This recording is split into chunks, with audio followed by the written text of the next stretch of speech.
ये विद्यार्थियों, आज हम गैस्ट्रुलेशन के बारे में संक्षिप्त अध्ययन करेंगे। गैस्ट्रुलेशन यानी गैस्ट्रुला भवन, या कहें कि गैस्ट्रुला का निर्माण किस प्रकार से होता है। और गैस्ट्रुला का निर्माण का मतलब ये हुआ कि जो जर्म लेयर्स हैं, जनन स्तर जिनको बोलते हैं, उनका निर्माण भी इसी के दौरान होता है। तो कह सकते हैं फॉर्मेशन ऑफ जर्म लेयर्स, या फिर गैस्ट्रुलेशन या गैस्ट्रुला भवन। इसमें होता क्या है कि ये मैंने आपको एक स्लाइड दिखा रहा हूँ, इसमें कई सारे टर्म्स आप इसमें देख सकते हैं। इन टर्म्स को आपको डिफ़ाइन करना है कि भाई ये टर्म्स क्या है। मॉर्फोजेनेटिक मूवमेंट किसे कहते हैं, डिफरेंशिएशन क्या है, इन्फिल्ट्रेशन क्या है, एक्टोडर्म, मीजोडर्म, एंडोडर्म। ये आपको गैस्ट्रुला भवन के दौरान ये सारी टर्मिनोलॉजी इसके उपयोग में आती है। तो इनके क्या अर्थ हैं ये इसमें संक्षेप में बीच बीच में आपको बता रहा हूँ, तो ये आपको ध्यान में रखने होंगे। जैसे गैस्ट्रुलेशन जो है वो प्रक्रिया क्या है। ये एक ऐसी प्रक्रिया है जिसमें इससे पहले क्या बना था, ब्लास्टोसिस्ट। ठीक है, मैंने आप फॉर्मेशन ऑफ ब्लास्टुला आपको पढ़ा चुका हूँ। तो ब्लास्टोसिस्ट में जो कोशिकाएं होती हैं, वो कोशिकाएं एम्ब्रियो में, भ्रूण में विभिन्न अंगों का निर्माण करती हैं। और इन अंगों का निर्माण करने के लिए ये अपने स्थान से उन स्थानों को गति करती हैं, मूवमेंट करती हैं जहाँ इन अंगों का निर्माण होना है, और जहाँ यह प्राणी की वयस्क अवस्था में आपको दिखाई देंगी। यानी प्रारंभ में तो क्या है, प्रारंभ में तो एक पिंड है ना, और उस पिंड में से ही, जिसको आप ब्लास्टुला कहते हैं, इस पिंड में से ही धीरे धीरे करके आगे इसका विकास होना है और बहुत सारे अंगों का निर्माण होकर एक संपूर्ण प्राणी की रचना बनेगी। तो ये जो कोशिकाएं इस पिंड में विद्यमान है, इन्हीं कोशिकाओं के द्वारा तो आगे अंगों का निर्माण होना है। तो ये जो कोशिकाएं हैं, प्राणी के शरीर में कौन से अंग का निर्माण कहाँ होना है, और वहाँ उस स्थान पर मूवमेंट करती हैं, वहाँ उस स्थान पर पहुँचती हैं और उसका निर्माण होता है, और फिर जीवन पर्यंत ये कोशिकाएं वहीं पर स्थित रहती हैं। तो इस प्रकार का जो मूवमेंट होता है, गति जो होती है, उसको कहते हैं मॉर्फोजेनेटिक मूवमेंट, संरचना विकास गति। मॉर्फोजेनेटिक मूवमेंट या कहेंगे संरचना विकास गति। ठीक है, यानी कि कोशिकाओं का एक स्थान से दूसरे स्थान पर विस्थापन अंगों के निर्माण हेतु, इस प्रकार की जो गति होती है इसको मॉर्फोजेनेटिक मूवमेंट कहा जाता है। इसी प्रकार से कोशिकाओं में डिफरेंशिएशन और इन्फिल्ट्रेशन की क्रिया होती है, यानी इनमें विभेदन भी होता है और इन्फिल्ट्रेशन होता है। विभेदन का मतलब है कि इन कोशिका की जो स्थिति है उसके अंदर परिवर्तन आना, ठीक है, और वो एक विशिष्ट कार्य के लिए उसका तैयार किया जाना।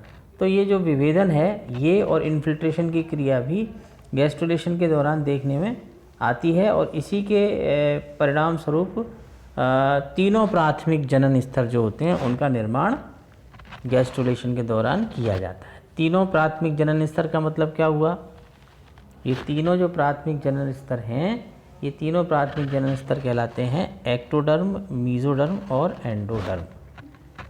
ठीक है, एक्टोडर्म, मीजोडर्म और एंडोडर्म। एक्टोडर्म को हिंदी में बोलते हैं बाह्य जनन स्तर कह सकते हैं इसको, या बाह्य चर्म भी कह सकते हैं। तो मीजोडर्म को मध्य जन स्तर कह सकते हैं, या फिर मध्य चर्म भी कह सकते हैं। और इसके अलावा जो सबसे अंदर वाला जो स्तर है, अंदर वाली जो लेयर है, उसको अंतश्चर्म या उसको अंतः जनन स्तर भी कह सकते हैं। तो कुल मिला के ये तीनों जनन स्तर, प्राइमरी जर्म लेयर्स जो हैं, इनका निर्माण भी गैस्ट्रुलेशन के दौरान किया जाता है। तो प्रारंभ में इसमें क्या होता है कि एक 3 लेयर्ड डिस्क का निर्माण होता है, 3 परत की एक डिस्क बनती है। इस डिस्क को ही एम्ब्रियोनिक शील्ड कहा जाता है, या इसको जर्म डिस्क भी कह सकते हैं, है ना। और ये तीनों ही स्तर मिलकर इसको बनाते हैं, इस डिस्क को, जर्म डिस्क को बनाते हैं। इसमें बाह्य चर्म एक्टोडर्म, मध्य जन स्तर मीजोडर्म और अंतश्चर्म, ये तीनों मिलकर इसका निर्माण करते हैं। शरीर में जो पाए जाने वाले जितने भी ऊतक होते हैं, उनमें से किसी एक या अधिक स्तरों से, वो जो ऊतक होते हैं वो इन्हीं में से किसी एक या इससे अधिक स्तर से निर्मित होते हैं। यानी टिश्यूज़ का जो निर्माण होता है वो इन्हीं इस तरह के जर्म लेयर्स के द्वारा टिश्यूज़ का निर्माण भी किया जाता है। तो ये कुछ प्रमुख ऐसी घटनाएं जो इसके दौरान होनी है वो मैंने आपको बताई। अब और भी क्या ऐसी गतिविधियां हैं जो गैस्ट्रुलेशन के दौरान होती हैं, तो उसे संक्षेप में समझिए। जो ट्रोफोब्लास्ट होता है, पोषकोरक जो होता है, उसके ट्रोफोब्लास्ट के नीचे स्थित जो कोशिकीय समूह की कुछ कोशिकाएं होती हैं जो डिफ्रेंशिएट हो जाती हैं, डिफ्रेंशिएट होकर उसके नीचे के स्तर का निर्माण करती हैं। और इसकी जो कोशिकाएं होती हैं वो गोल ना होकर चपटी कोशिकाओं का ये स्तर बनता है, इसलिए इसको हम कहते हैं एंडोडर्म। इसे हाइपोब्लास्ट भी कहा जाता है। तो इनिशियल स्टेज में जो डिफ्रेंशिएशन हुआ उसके फलस्वरूप इस एंडोडर्म का निर्माण हुआ, जिसकी कोशिकाएं चपटी होती हैं, इसको हाइपोब्लास्ट कहते हैं। ठीक है। दूसरा क्या है, कोशिकीय समूह की जो बाकी की कोशिकाएं हैं वो कॉलमनर स्तंभाकार हो जाती हैं, कॉलमनर हो जाती हैं, और वो सेकेंडरी जर्म लेयर का निर्माण करती हैं, जिसको एक्टोडर्म कहते हैं, या फिर इसको एपीब्लास्ट भी कह सकते हैं। तो हाइपोब्लास्ट का निर्माण हुआ और एपीब्लास्ट का निर्माण हुआ। अब जैसे ये एक स्लाइड है आपके सामने मैं दिखा रहा हूँ, इसमें आपको डायग्राम से समझ में आ जाएगा कि डिफरेंशिएशन ऑफ एक्टोडर्म और एंडोडर्म कैसे हुआ। इसमें एक कोशिकाओं का समूह है, आंतरिक कोशिकीय समूह, और उसके अंदर की जो एक चपटी लेयर जो बनी वो एंडोडर्म बनी, और उसके बाहर की तरफ जो लेयर है वो बाह्यचर्म, ये बी में आप देख रहे हो, वो एक्टोडर्म बनी। तो एंडोडर्म और एक्टोडर्म बनी। अब उनके बीच में स्प्लिटिंग होकर उसके एक अंदर एक कैविटी का निर्माण होगा, इसमें युग कैविटी बनेगी, और उधर नीचे की तरफ जो होगी वो ब्लास्टोसिस्ट की कैविटी होगी, और इन्हीं से आगे जाकर एक्टोडर्म, एंडोडर्म और मीजोडर्म का निर्माण होता है, और बीच में आपको इसमें प्राइमरी योग सैक भी दिखाई दे रहा है। तो हाइपोब्लास्ट और एपीब्लास्ट ये निर्मित हो गए।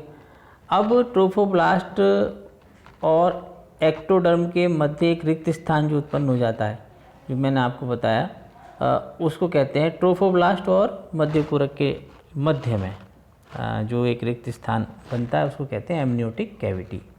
इसमें एमनियोटिक फ्लूइड भरा हुआ रहता है, और इसकी जो छत होती है वो एमनियोजेनिक कोशिकाओं, और इसका जो नीचे का हिस्सा होता है वो एक्टोडर्म के द्वारा निर्मित किया जाता है।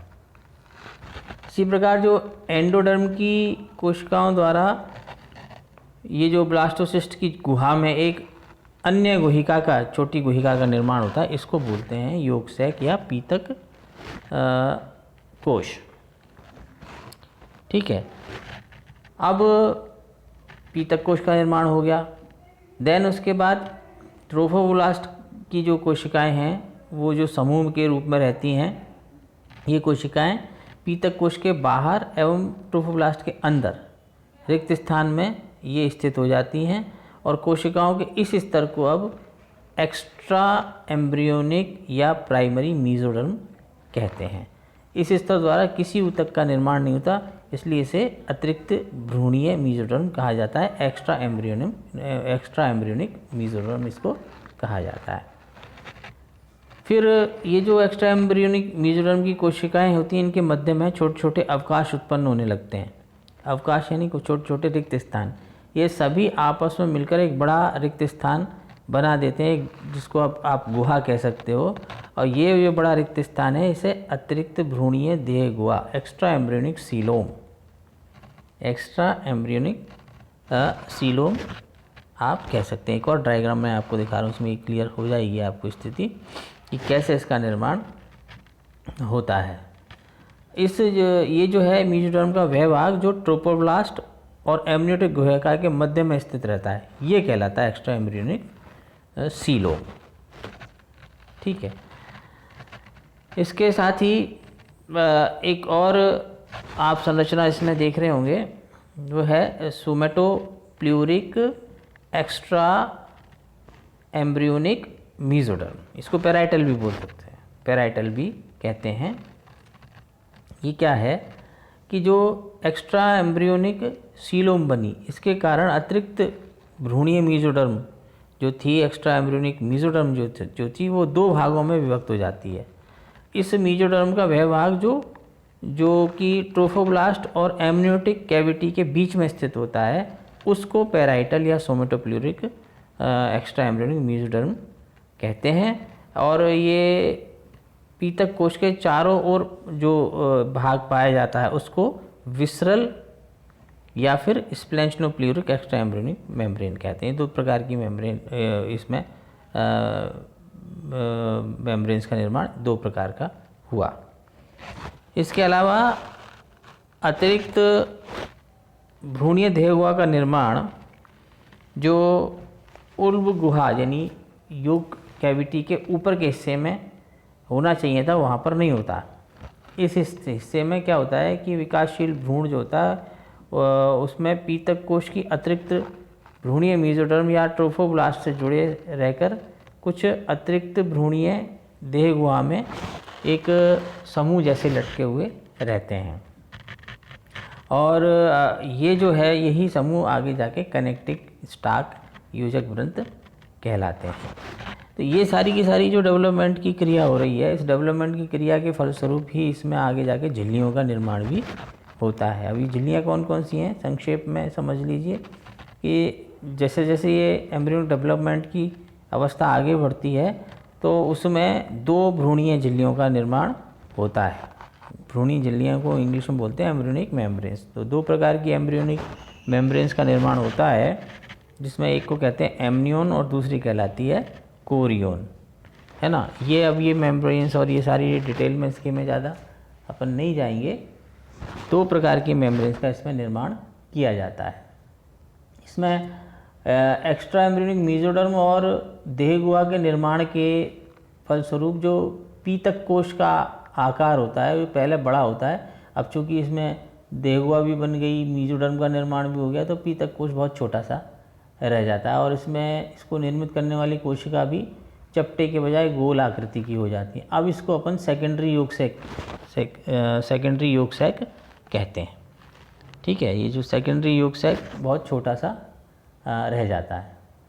फिर कुछ समय के बाद जो भ्रूणीय डिस्क के पास एंडोडर्म की कुछ कोशिकाएं होती हैं वो सारी की सारी स्तंभाकार अवस्था में होकर इकट्ठी हो जाती हैं। ये जो स्थान होता है ये प्रोटोकॉर्डल प्लेट कहलाता है। इसके बनने से भ्रूण का केंद्रीय अक्ष तय हो जाता है। केंद्रीय अक्ष, दायां एवं बायां भाग, सिर और पुच्छ वाले सिरे जो होते हैं वो सारे के सारे निर्धारित हो जाते हैं कि अब इसमें सेंट्रल पोजीशन कौन सी है, सिर किधर बनेगा, पूंछ वाली साइड कौन सी है और उसके दाएं बाएं सिरे कौन से हैं। तो ये सारी चीज़ें तय हो जाती हैं प्रोटोकॉर्डल प्लेट बनने के साथ ही। और प्रोटोकॉर्डल प्लेट के निर्माण होने के कुछ समय बाद ही भ्रूण के केंद्रीय अक्ष के साथ साथ पूंछ वाले सिरे की और एक्टोडर्म की कुछ कोशिकाएं इकट्ठी हो जाती हैं। और ये जो कोशिकाएं इकट्ठी होती हैं ये एक रेखा का निर्माण करती हैं। इसको आदि रेखा भी बोलते हैं, इंग्लिश में बोलते हैं सर प्रीमिटिव स्ट्रीक। ये प्रीमिटिव स्ट्रीक जो होती है एक महत्वपूर्ण रचना है जो कि डेवलपमेंट में बहुत महत्वपूर्ण इसका रोल होता है। ये प्रारंभ में तो ये गोल या अंडाकार हो सकती है लेकिन बाद में एक लंबी संरचना के रूप में और ये सेंट्रल एक्सिस पर, केंद्रीय अक्ष पर स्थित हो जाती है। ये जो प्रीमिटिव स्ट्रीक के निर्माण के साथ साथ ही इसके दोनों तरफ कोशिकाओं का विभाजन बहुत तेज़ी से होने लग जाता है और ये जो विभाजन है एक्टोडर्म और एंडोडर्म की ओर एक दूसरे को धकेलना शुरू करते हैं और एक तृतीय जनन स्तर का निर्माण करते हैं जिसको आप बोलेंगे सेकेंडरी मेसोडर्म, जो आगे जाके भ्रूणीय विकास में बड़ी मात्रा में ऊतकों का निर्माण करती है। तो कुल मिला के गैस्ट्रुलेशन के दौरान उत्पन्न तीनों जनन स्तर एक्टोडर्म, मेसोडर्म और एंडोडर्म इनका निर्माण होता है और ये सारे मिलकर प्राणी के अन्य अंगों का निर्माण करते हैं। और जब अंग के निर्माण की प्रक्रिया शुरू होती है तो इस प्रक्रिया को ऑर्गेनोजेनेसिस कहा जाता है, अंग जनन कहा जाता है। तो इस संक्षेप में गैस्ट्रुलेशन के बारे में मैंने आपको आज बताया है। इसी में जैसे और भी थोड़ी सी जानकारी, जैसे germinal layers and their derivatives, ये 3 तरह के जनन स्तर बन गए, एक्टोडर्म, मेसोडर्म और एंडोडर्म। अब ये तीनों जनन स्तर अन्य अंगों का निर्माण करते हैं। तो जैसे आपको ध्यान में रहे कि डेरिवेटिव्स ऑफ एक्टोडर्म क्या हैं।